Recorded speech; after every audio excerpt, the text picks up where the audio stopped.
नमस्कार दोस्तों, notebook IAS की यूट्यूब चैनल पर आपका स्वागत है। आइए देखते हैं आज की करंट अफेयर्स। अर्थशास्त्र का वर्ष 2023 का नोबेल पुरस्कार। तो दोस्तों ये दिया गया है क्लाउडिया गोल्डिन को। दोस्तों हार्वर्ड विश्वविद्यालय की प्रोफेसर क्लाउडिया गोल्डिन को वर्ष 2023 का अर्थशास्त्र का नोबेल पुरस्कार उनके द्वारा महिलाओं के श्रम बाजार के क्षेत्र में प्राप्तियों के संदर्भ में अतुलनीय योगदान के लिए दिया गया है। दोस्तों यह पुरस्कार स्वेरिजिस रिक्सबैंक द्वारा वर्ष 1969 से अर्थशास्त्र के क्षेत्र में प्रदान किया जा रहा है। दोस्तों क्लाउडिया गोल्डिन वर्ष 1969 के बाद अर्थशास्त्र के क्षेत्र में नोबेल पुरस्कार प्राप्त करने वाली तीसरी महिला बन गई हैं। दोस्तों आपको बता दें, इलेनोर ओस्ट्रोम इस क्षेत्र में पुरस्कार पाने वाली पहली महिला थी जिनको 2009 में यह पुरस्कार दिया गया था। वहीं इस्थर डुल्फो को 2019 में यह पुरस्कार दिया गया था, जो अर्थशास्त्र में नोबेल प्राइज़ पाने वाली दूसरी महिला थी। दोस्तों क्लाउडिया गोल्डिन का जन्म 1946 में न्यूयॉर्क में हुआ था।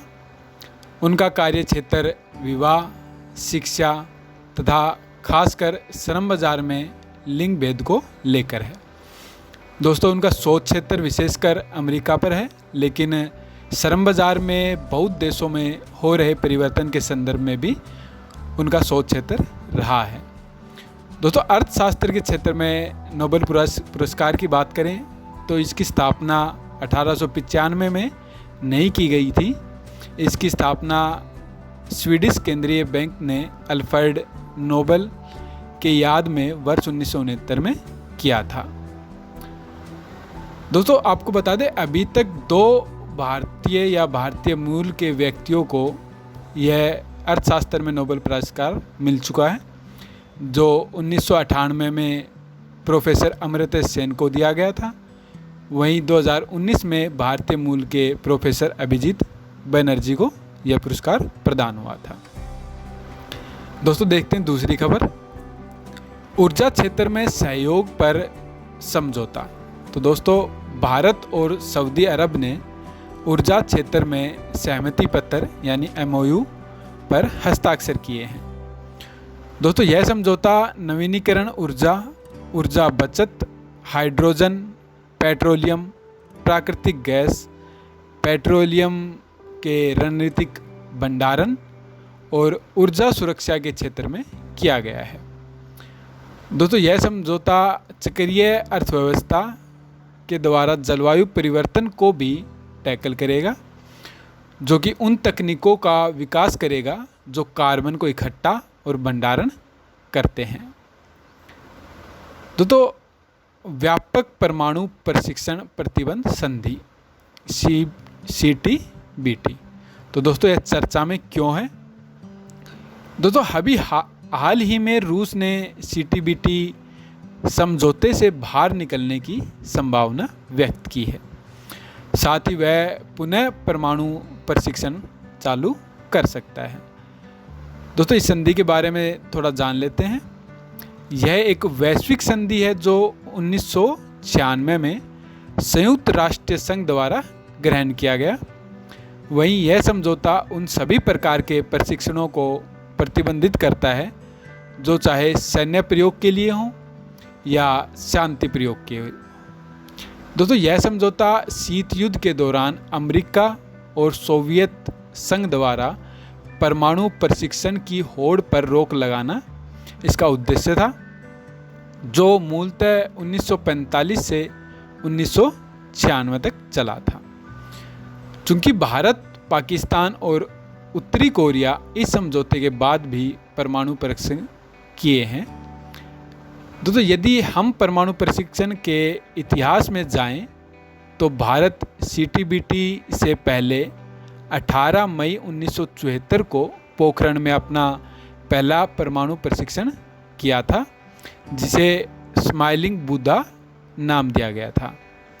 साथ ही दोस्तों भारत ने मई 1998 में 5 परमाणु प्रशिक्षण किए थे जो राजस्थान के पोखरण में संपन्न किए गए।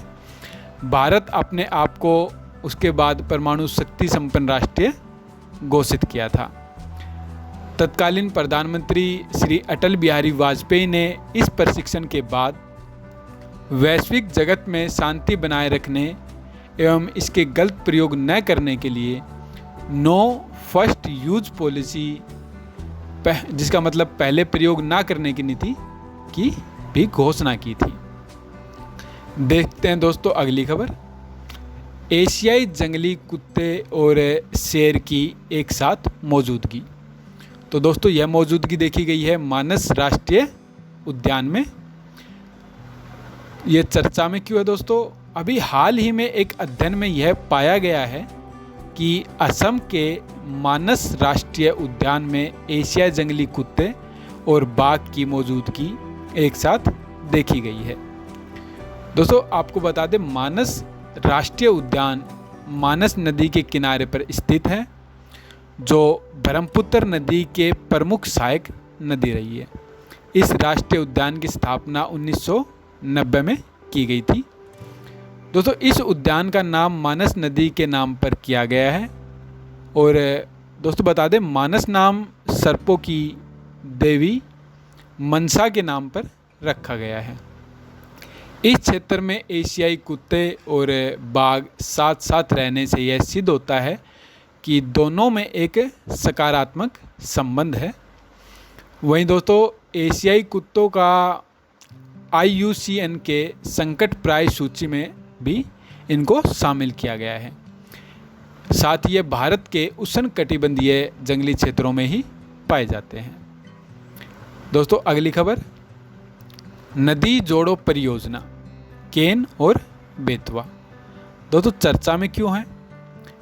केन बेतवा नदी जोड़ो परियोजना का 6 वर्षों के बाद अंतिम रूप से वन का स्वीकृति प्रदान कर दी गई है। दोस्तों केन बेतवा नदी परियोजना क्या है, तो इसका उद्देश्य क्या है? तो दोस्तों इसका उद्देश्य सिंचाई के लिए बेतवा, जो कि मध्य प्रदेश के एरिया में है, आवश्यकता से ज़्यादा पानी को केन नदी यानी उत्तर प्रदेश के एरिया में, बेतवा नदी का ज़्यादा पानी होने से उस पानी को केन नदी में भेजना है, ताकि उत्तर प्रदेश में सिंचाई के पानी की समस्या का समाधान किया जा सके। दोस्तों यह परियोजना एक राष्ट्रीय महत्व की परियोजना के रूप में घोषित की गई है। केन एवं बेतवा दोनों नदियां यमुना की सहायक नदियां हैं। दोस्तों राष्ट्रीय महत्व क्या है इस परियोजना का? तो राष्ट्रीय महत्व की ये परियोजना से तात्पर्य है कि जब कोई परियोजना राष्ट्रीय महत्व के रूप में चिन्हित या घोषित की जाती है तो उसके समस्त खर्च का 90% केंद्र द्वारा किया जाता है और शेष भाग संबंधित राज्य या इकाई लगाती है। दोस्तों अगली खबर, हांगझाऊ एशियन खेल 2022। दोस्तों भारत ने एशियन खेल में पहली बार 107 मेडल हासिल किए हैं, जिनमें से 28 स्वर्ण पदक, 38 रजत पदक और 41 कांस्य पदक हैं। यह खेल 2022 में प्रस्तावित था, लेकिन कोविड महामारी के कारण यह 2023 में आयोजित किया गया है। दोस्तों एशियाई खेल 2022 एशियाई खेलों का 19वां संस्करण था। दोस्तों इस खेल के शुभांकर के रूप 3 रोबोट को चुना गया था, जिसे स्मार्ट ट्रिपलेट्स के नाम से जाना जाता है। ये यूनेस्को की विश्व धरोहर स्थलों का प्रतिनिधित्व कर रहे थे। दोस्तों तीनों रोबोट का नाम कांगकोंग, लियान लियान और चेन चेन दिया गया था। दोस्तों इस खेलों के बारे में, एशियन खेलों को एशियाड के नाम से भी जाना जाता है। यह प्रत्येक 4 वर्ष में आयोजित होता है और एशियन खेल का शुभारंभ 1951 में हुआ था और 1951 से 1978 तक एशियन गेम्स फेडरेशन द्वारा इसे आयोजित कराया गया था। दोस्तों, भारत ने नई दिल्ली में पहला और नौवां, जो कि पहला संस्करण 1951 में और नौवां संस्करण 1982 में नई दिल्ली में आयोजित किया गया था। दोस्तों, अगली खबर, अफ़गानिस्तान के हेरात प्रांत में भूकंप। तो दोस्तों, 6.3 तीव्रता वाला शक्तिशाली भूकंप अफ़गानिस्तान के हेरात प्रांत में आया है, जिसमें 1000 से भी ज़्यादा लोग मारे गए हैं। दोस्तों, अफ़गानिस्तान की भौगोलिक स्थिति का इसमें क्या रोल रहा है? इस भूकंप के पीछे प्रमुख कारण अफ़गानिस्तान की स्थिति ही बताई गई है। अफ़गानिस्तान यूरेशियन और भारतीय टेक्टोनिक प्लेट्स के मध्य पर स्थित है। दोस्तों, नोटबुक आईएएस सिविल सेवाओं के अभ्यर्थियों के लिए सबसे बेहतरीन टेस्ट सीरीज प्रदान करती है। आपको बता दें, यूपीएससी, स्टेट पीसीएस और दैनिक उत्तर लेखन अभ्यास और दैनिक एमसीक्यू के लिए यह टेस्ट सीरीज आपके लिए बहुत ही महत्वपूर्ण या लाभदायक हो सकती है। दोस्तों, आपको बता दें, हमारी टेस्ट सीरीज ऑनलाइन और ऑफलाइन दोनों मोड पर उपलब्ध है।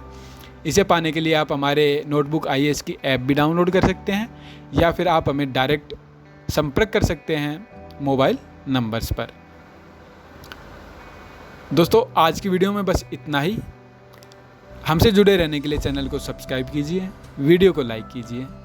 धन्यवाद।